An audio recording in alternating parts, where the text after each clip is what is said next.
Good morning, class. Our today's topic is the sense of collective belonging. सामूहिक अपनेपन का भाव। आज हमारा लास्ट टॉपिक है ये इस लेसन का। Let's start.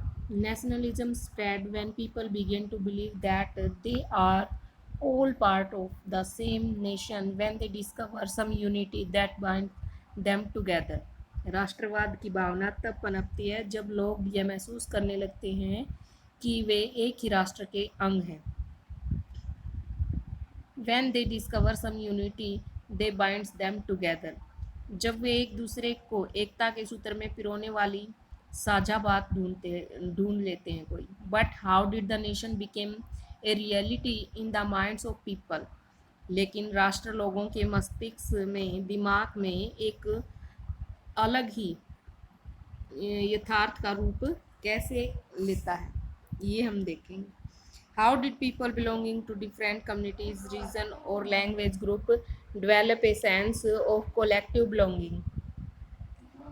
विभिन्न समुदाय, भाषाओं और क्षेत्रों से भिन्न भिन्न समूहों ने जो सामूहिक अपनेपन का भाव कैसे विकसित किया, क्योंकि सभी क्या हैं, डिफरेंट डिफरेंट कम्युनिटीज से हैं, डिफरेंट रीजन से हैं, अलग अलग सबकी लैंग्वेज है, लेकिन फिर भी क्या है, वो उनमें अपनेपन का भाव है, वो कैसे विकसित हुआ।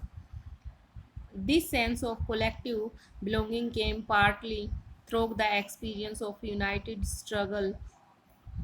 सामूहिक अपनेपन की यह भावना आंशिक रूप से तो संयुक्त संघर्षों के चलते ही उत्पन्न हुई है, परंतु there were also a variety of cultural process through which nationalism captured people imagination.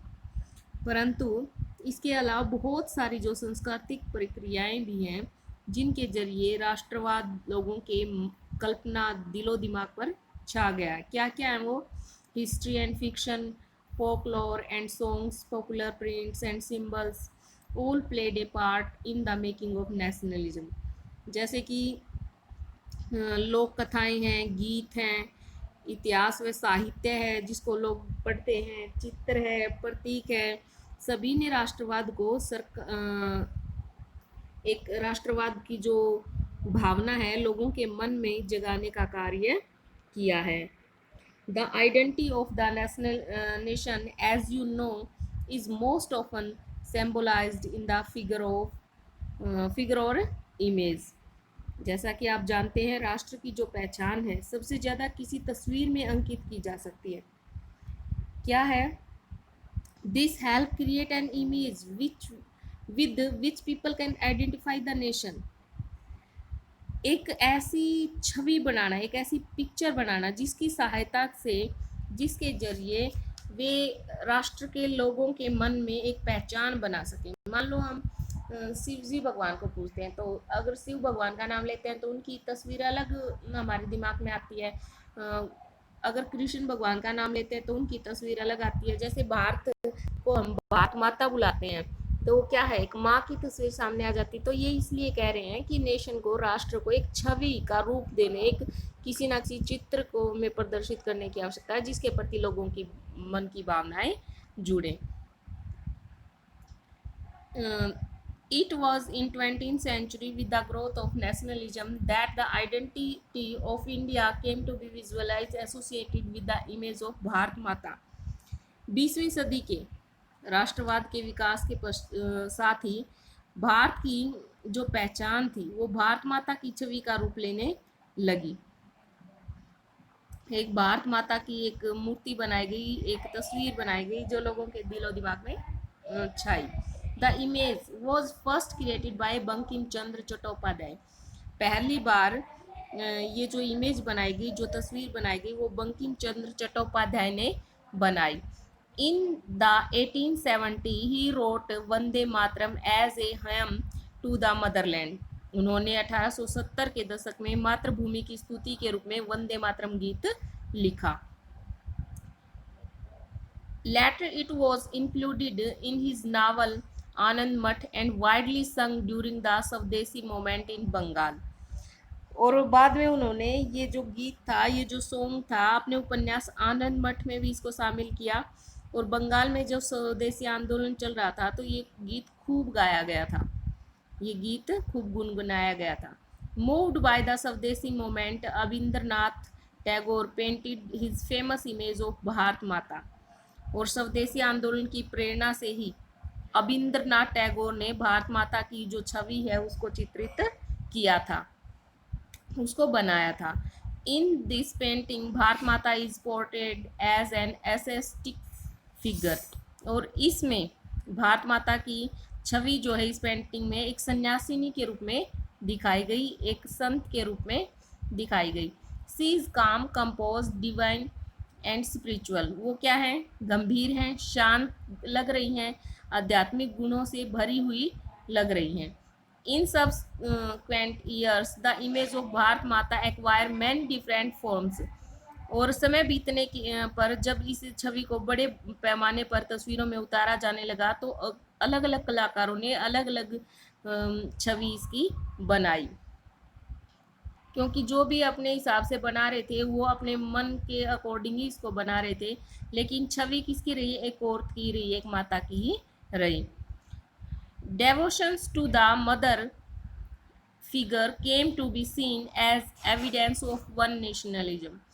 और इस मात्र छवि के प्रति श्रद्धा को राष्ट्रवाद में आस्था का प्रतीक माना जाने लगा। Ideas of nationalism also developed through a movement to revive Indian folklore। और राष्ट्रवाद का जो विचार था भारतीय लोक कथाओं को भी पुनर्जीवित करने के आंदोलन से भी अधिक मजबूत था। इन लेट 19th सेंचुरी इंडिया, 19वीं सदी में भारत में nationalists began recording folk tales sung by bards and they toured village to gather folk song and legend। क्या था कि 19वीं सदी के अंत में जो राष्ट्रवादी थे उन्होंने चारणों में, बाटों में जो अलग अलग कथाएं सुनाई जाती थी, लोक कथाएं, उनको दर्ज करना आरंभ कर दिया, उनको इकट्ठा करना आरंभ कर दिया। वे इन जनश्रुतियों और लोकगीतों को इकट्ठा करने के लिए गांव गांव घूमने लगे,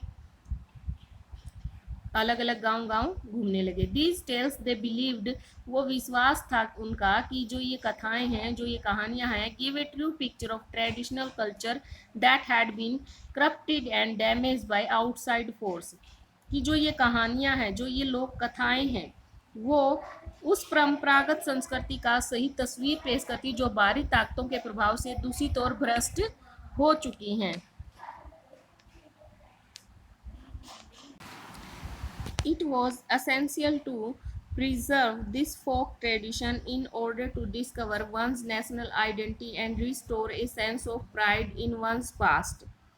और क्या था कि अपने अतीत में गौरव का जो भाव पैदा करने, अपनी राष्ट्रीय पहचान को ढूंढने के लिए इस लोक परंपरा को बचा कर रखना क्या था? जरूरी था, जिसके सहारे हम लोगों में जो राष्ट्रीयता की भावना है वो पैदा कर सकते हैं। In Bengal, Rabindranath Tagore himself began collecting ballads, nursery rhymes, and myths, and led to movement for folk। Bengal में जो खुद रविंद्रनाथ टैगोर थे, उन्होंने भी बाल गीत, लोक कथा गीत और जो मिथकों की एकत्रित एक प्रकार की जैसे काल्पनिक जो कहानियां हैं उनको बोल देते हैं ये माइथ्स, उनको एकत्रित करने शुरू कर दी उन्होंने। In Madras, Natesa Sastry published a massive 4-volume collection of Tamil folk tales, the folklore of Southern India। जो नतेसा शास्त्री हैं उन्होंने मद्रास में द फोल्कलोर्स ऑफ सदर्न इंडिया के नाम से तमिल लोक कथाओं का एक विशाल संकलन 4 खंडों में प्रकाशित किया। He believed that folklore was national literature. It was the most trustworthy manifestations of people's real thoughts and characteristics। वो ये मानते थे कि जो लोक कथाएं हैं वो राष्ट्रीय साहित्य होती हैं और उन्हीं से लोगों के ये जो लोगों के असली विचार हैं, विशिष्टताएं हैं, उनकी सबसे विश्वसनीय अभिव्यक्ति है। As the national movement developed, जैसे जैसे नेशनल मूवमेंट जो था, राष्ट्रीय आंदोलन जो था आगे बढ़ा, nationalist leaders became more and more aware of such icons and symbols in unifying people and inspiring in them a feeling of nationalism। जैसे जैसे आंदोलन आगे बढ़ा तो उससे क्या है, राष्ट्रवादी नेता लोगों को एकजुट करने और उनमें राष्ट्रवाद की भावना भरने के लिए इस प्रकार के जो सिंबल्स थे, जो आइकन्स थे, उनको उनके बारे में और अधिक जागरूक होते चले गए, उनको और अधिक सामने लाने की कोशिश करने लगे। क्योंकि क्या करना चाहते थे, वो लोगों को इंस्पायर करना चाहते थे नेशनलिज्म की फीलिंग से। During the Swadeshi movement in Bengal a tricolour flag was design, और इसी स्वदेशी आंदोलन के दौरान बंगाल में एक तिरंगा झंडा तैयार किया गया। It had eight It had eight lotuses representing eight provinces of British India and a uh, crescent moon representing Hindus and Muslim। इसमें इस आंदोलन के दौरान इसमें जो ब्रिटिश भारत के जो 8 प्रांतों का प्रतिनिधित्व करते थे, उसको कमल के 8 फूल, और मुसलमानों और हिंदुओं का जो प्रतिनिधित्व करता है एक अर्धचंद्र दर्शाया गया है। एक अर्धचंद्र की पहचान उनको दी गई है। By 1921 Gandhi ji had design the Swaraj flag. Gandhi ji ने 1921 तक स्वराज का झंडा तैयार कर लिया था।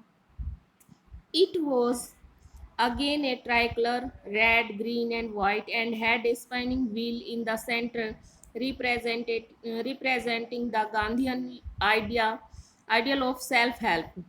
यह भी तिरंगा सफ़ेद, हरा और लाल, इसके बीच में भी क्या था, गांधी का जो प्रतीक है चरखे को स्थान दिया गया था, जो स्वावलंबन यानी कि सेल्फ हेल्प, स्वावलंबन का प्रतीक था। Carrying the flag, holding it aloft during march became a symbol of defiances. और जुलूसों में यह झंडा लेकर चलना अपनी शान का प्रतीक, अपना शासन के प्रति अवज्ञा का जो संकेत था वो देता था। Another mean of creating a feeling of nationalism was through reinterpretations of history। ये कह रहे हैं कि इतिहास की जो पुनर्व्याख्या है, राष्ट्रवाद की भावना उत्पन्न करने का एक और साधन थी, लोगों में दोबारा से अपने राष्ट्रवाद को जगाना, अपने इतिहास को पढ़ करके सुनाना कि कैसे हो आप, कैसे थे और अब कैसे हो गए। By the end of the 19th century, many Indians began feeling that to instill a sense of pride in the nation, Indian history had to be taught about differently। 19वीं सदी के आखिर तक अनेक भारतीय महसूस करने लगे कि राष्ट्र के प्रति गर्व की भावना जगाने के लिए भारतीय इतिहास को अलग अलग तरीके से पढ़ाया जाना चाहिए, डिफरेंटली तरीके से पढ़ाया जाना चाहिए। The British saw Indians as backward and primitive, incapable of governing themselves. अंग्रेजों की नज़र में भारतीय पिछड़े हुए थे, आदिम लोग थे, उनके अनुसार वे अपना शासन स्वयं नहीं चला सकते थे।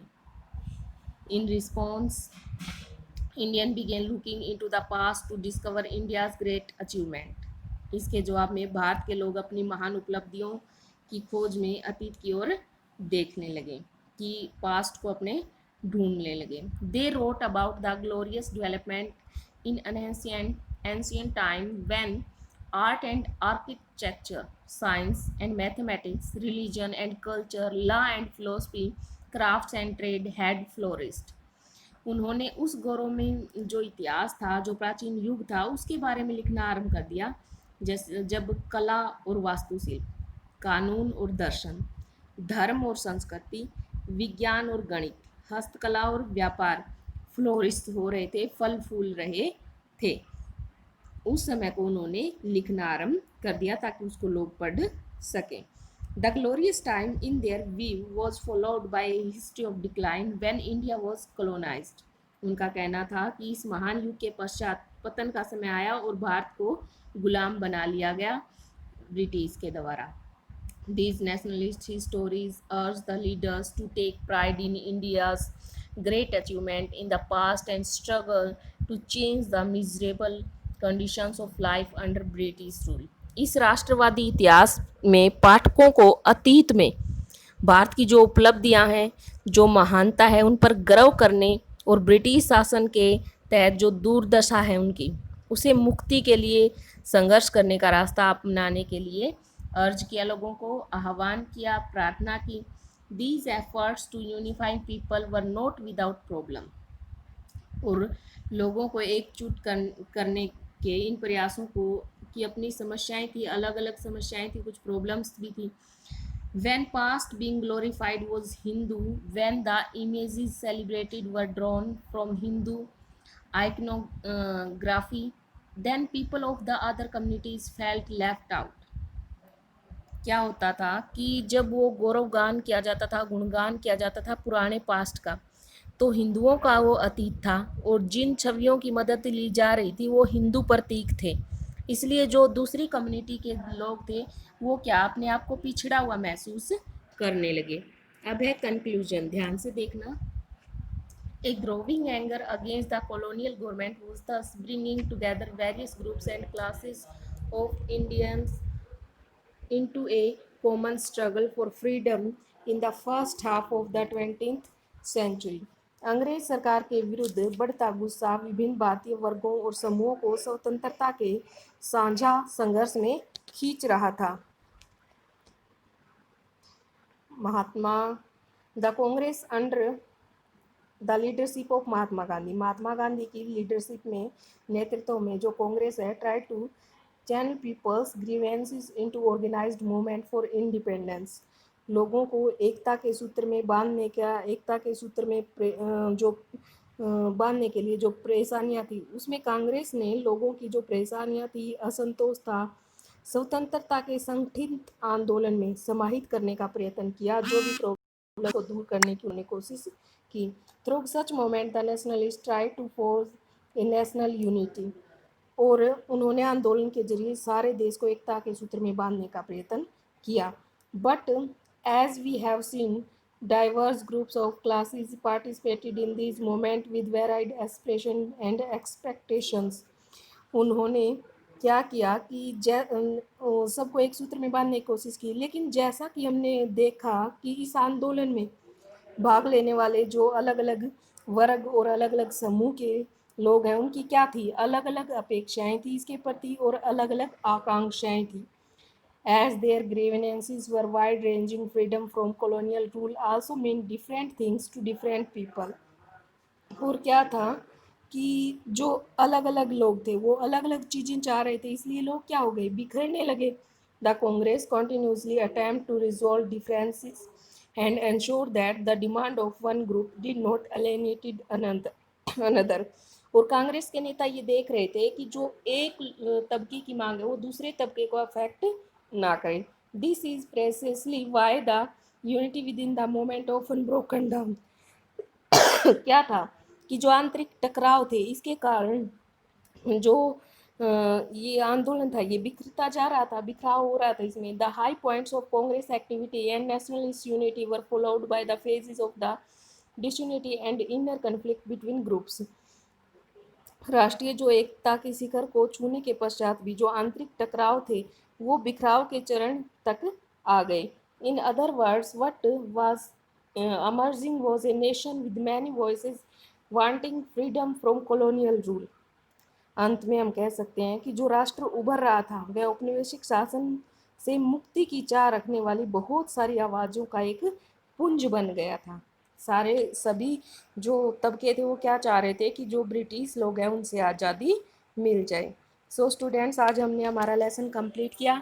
आपका ये लेसन और ज्योग्राफी का फर्स्ट लेसन आपके पीरियोडिक टेस्ट में आएंगे. एमसीक्यूज बेस पर अच्छे से तैयारी कर लें. मैंने आपके एमसीक्यूज करवा भी दिए हैं, आप वो वीडियो भी ध्यान से देख लें. Thank you. Have a nice day.